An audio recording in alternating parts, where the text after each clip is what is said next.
বেশ কয়েকটা নাটক আসতে যাচ্ছে।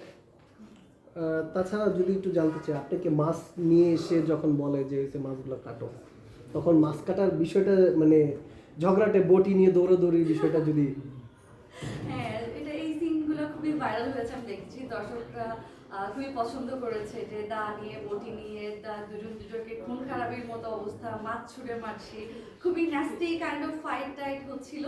এগুলো করতে গিয়েও আমরা খুব মজা করেছি, বারবার হেসে দিচ্ছিলাম, আবার স্নান করে যাচ্ছে, তাড়াতাড়ি করে শুট শেষ করতে হবে, কিন্তু হচ্ছে কি খুব শুটিংটা করতে গিয়েও আমরা খুব এবং সেরকম ভাবে দর্শকরাও খুব এনজয় করেছে, তো ভালোই তো।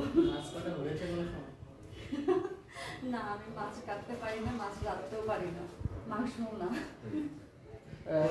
বাসায় থাকলে তাহলে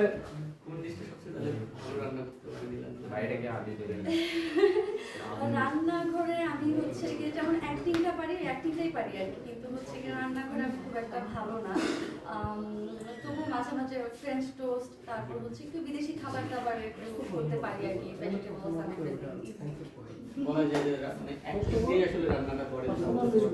হ্যাঁ, আমি বেশিরভাগ সময় হয়তো ক্যামেরার সামনেই রান্না করেছি, ক্যামেরার আড়ালে খুব কমই রান্না করেছি। ক্যামেরার সামনে রান্নার জন্য তো আসলে রান্না শেখার প্রয়োজন হয় না,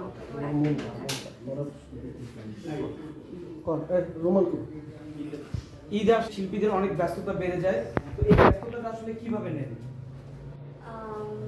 ঈদ আসলে ব্যস্ততা খুবই ভালো আমেজ তৈরি করে যে সামনে ঈদ আসছে, দর্শকদের জন্য কিছু কাজ নিয়ে আসতে পারছি, খুবই ভালো লাগে যে ঈদের এই রাশটা থাকে এবং রোজার মাসে পুরো ইউনিটের সাথে একসাথে বসে ইফতার করাটা, রোজা নিয়ে গল্প করাটা খুব এনজয় করি আমি।